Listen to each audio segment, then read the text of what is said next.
जिले की हलचल। आकाशवाणी लखनऊ से प्रस्तुत है जिले की हलचल। आज सुनिए लखनऊ और गाजियाबाद जिलों की हलचल। पहले सुनते हैं लखनऊ जिले की हलचल। आलेख और स्वर है मुमताज अली का। प्रधानमंत्री नरेंद्र मोदी ने 23 मई 2026 को वीडियो कॉन्फ्रेंसिंग के जरिए 19वें रोजगार मेले में विभिन्न सरकारी विभागों और संगठनों में 51,000 से अधिक नव नियुक्त युवाओं को नियुक्ति पत्र वितरित किए। 19वां रोजगार मेला देश भर में 47 स्थानों पर आयोजित किया गया, जिनमें से लखनऊ भी एक था। प्रधानमंत्री ने इस अवसर पर अपने संबोधन में कहा, दुनिया भारत के युवाओं और भारत की टेक्नोलॉजिकल प्रोग्रेस को लेकर बहुत उत्साहित है। भारत के युवाओं को अवसर मिले, रोजगार मिले, उनका सामर्थ्य खिल उठे। साथ साथ मैं चाहता हूं मेरे देश के नौजवानों को ग्लोबल एक्सपोजर भी मिले।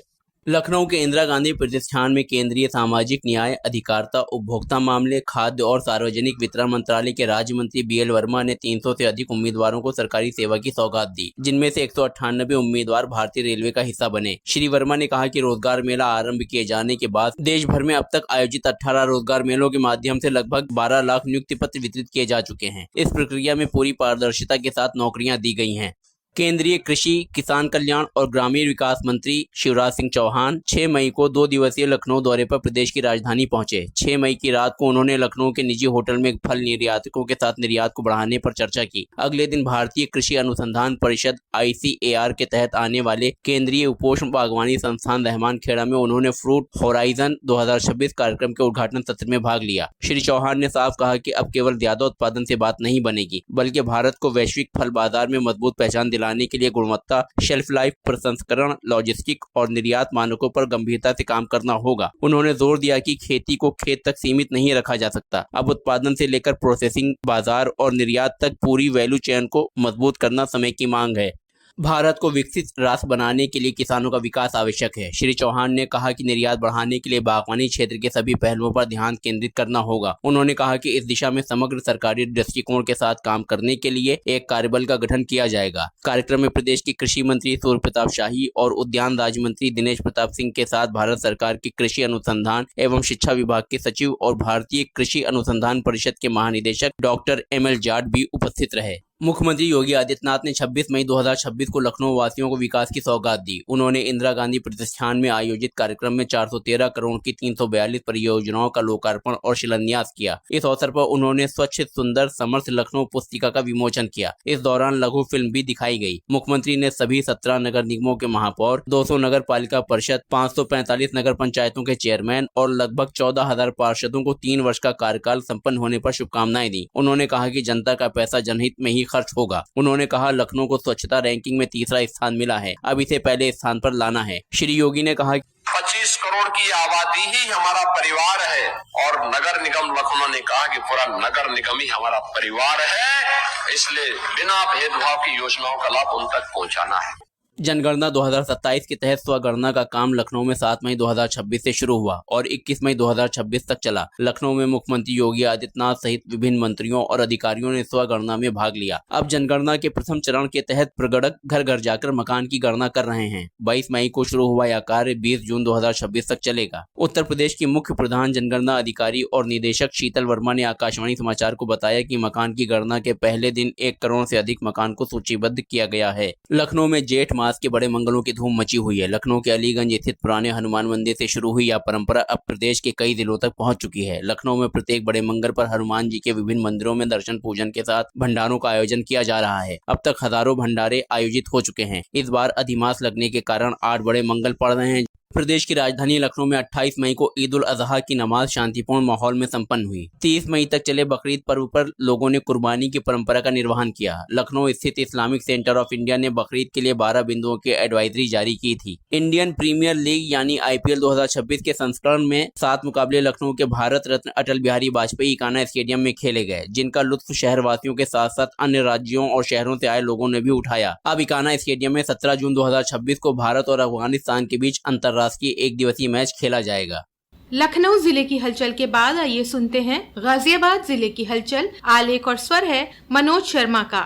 भारत सरकार के 12 वर्ष पूरे होने के साथ साथ समाज के आखिरी पायदान पर खड़े व्यक्ति के भी सपने पूरे हो रहे हैं। सरकार का संकल्प है कि हर वर्ग को सरकार द्वारा चलाए जा रही योजनाओं का लाभ मिले। प्रधानमंत्री आवास योजना के अंतर्गत ऐसे गरीबों को रहने के लिए अपना छत मिली है जो किराए पर रहते थे। गाजियाबाद के रहने वाले पवन कौशिक ने बताया कि पहले वो किराए के मकान में रहते थे और हर एक 2-4 साल में उनको मकान बदलना पड़ता था, जिससे उन्हें बहुत परेशानियों का सामना करना पड़ता था। गाजियाबाद की बापूधाम योजना में उन्होंने प्रधानमंत्री आवास योजना के अंतर्गत अपना मकान लेने का सपना देखा, जो कि पूरा भी हुआ। लाभार्थी पवन कौशिक ने बताया, मुझे पता चला कि प्रधानमंत्री आवास योजना के थ्रू जो है वो जीडीएम में फ्लैट आवंटन के लिए योजना निकाली गई है। तो मैंने उसमें 2020 में आवेदन किया था। अभी मुझे 1-1.5 महीने पहले मेरी रजिस्ट्री हुई है, साथ के साथ कब्जा भी हो गया। सरकार ने बहुत अच्छा किया। वहीं गाजियाबाद के अभिषेक कुमार कहते हैं कि एक मकान हर इंसान का सपना होता है। भारत सरकार ने मकान देकर निम्न वर्ग के सपने को पूरा किया। उन्होंने सरकार की भागीदारी से कम कीमत में उपलब्ध हुए मकान के लिए सरकार का आभार भी जताया। वहीं जीडीए उपाध्यक्ष नंद किशोर कलाल ने सरकार द्वारा चलाई जा रही विभिन्न आवासीय योजनाओं के बारे में बताया। सरकार समाज के आखिरी पायदान पर खड़े व्यक्ति को हर वो सुविधा देना चाहती है जिससे वह अपने आप को सक्षम महसूस कर सके।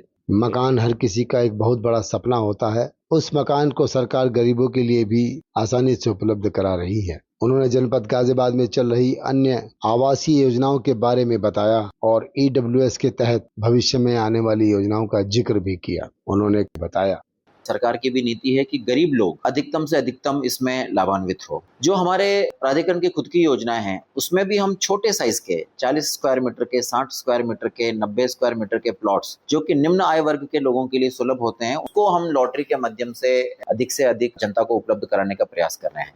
गाजियाबाद के सिकंदरपुर में बने हिंडन एयरपोर्ट के विस्तार को लेकर तैयारी तेज कर दी गई है। हवाई अड्डे का विस्तार 14 एकड़ जमीन पर किया जाएगा। इसमें से 6.8 एकड़ जमीन की खरीद को लेकर किसानों ने सहमति बनाने का जिला प्रशासन द्वारा प्रस्ताव तैयार कर शासन को भेज दिया है। शेष 7.2 एकड़ जमीन की खरीद के लिए सिकंदरपुर गांव के किसानों से अब जिला प्रशासन द्वारा वार्ता शुरू कर दी गई है। ऐसे में हिंडन हवाई अड्डे की उड़ान बेंगलुरु, मुंबई, चेन्नई, वाराणसी, अयोध्या, लखनऊ जैसे सीमित शहरों तक नहीं बल्कि देश के कोने कोने तक होगी। इससे गाजियाबाद के विकास को पंख लगेंगे और आसपास के जिलों के लोगों के लिए भी एयर कनेक्टिविटी की सुविधा बेहतर होगी। शासन के निर्देश पर जनपद की 67,000 ग्रामीण महिलाओं को आत्मनिर्भर बनाया जाएगा। इसके लिए उन्हें राष्ट्रीय ग्रामीण आजीविका मिशन द्वारा प्रशिक्षण भी दिलाया जाएगा। इसके लिए तैयारी शुरू कर दी गई है। महिलाओं को स्वयं सहायता समूह बनाने के लिए प्रेरित किया जा रहा है। राष्ट्रीय ग्रामीण आजीविका मिशन द्वारा ग्रामीण क्षेत्र की महिलाओं को जागरूक करने के लिए उनको सिलाई कढ़ाई से लेकर मोबाइल रिपेयरिंग, खेती करने, बैंकिंग कार्य करने सहित अन्य कार्य करने के लिए प्रशिक्षण दिलाया जाता है। प्रशिक्षण देने के बाद सरकार की ओर से महिला स्वयं सहायता समूह को कारोबार शुरू करने के लिए आर्थिक रूप से सहायता भी दी जाती है। कम ब्याज पर बैंक से लोन दिलाया जाता है। वर्तमान में 2400 महिला स्वयं सहायता समूह हैं। वित्तीय वर्ष 26-27 में सरकार ने जिले में 6,700 नए महिला स्वयं सहायता समूह बनाने के निर्देश दिए हैं। एक महिला स्वयं सहायता समूह में न्यूनतम 10 महिलाएं शामिल होती हैं। ऐसे 67,000 महिलाओं को आत्मनिर्भर बनाने के लिए 6700 महिला स्वयं सहायता समूह से जोड़ा जाएगा। सरकार की एक जिला एक उत्पाद और एक जिला एक खेल की सफलता के बाद अब ODOC एक जनपद एक व्यंजन योजना शुरू की गई है। इसमें स्थानीय खान पान और स्वाद को ध्यान में रखते हुए इसे प्रदेश और राष्ट्रीय स्तर पर पहचान दिलाना आवश्यक है। इसी क्रम में गाजियाबाद को सोया चाप के बाद हरी मिर्च के अचार को भी इस योजना के लिए चिन्हित किया गया है। जनपद में सोया चाप के कारोबार से 10,000 से अधिक लोगों को प्रत्यक्ष और अप्रत्यक्ष रूप से रोजगार मिल रहा है। वहीं हरी मिर्च से तैयार अचार को भी एक जनपद एक व्यंजन योजना में शामिल किया गया है। इस अचार के निर्माण और व्यापार से 2500 से अधिक लोगों को रोजगार मिल रहा है। ये था आकाशवाणी लखनऊ के क्षेत्रीय समाचार एकांश द्वारा प्रस्तुत जिले की हलचल का आज का अंक।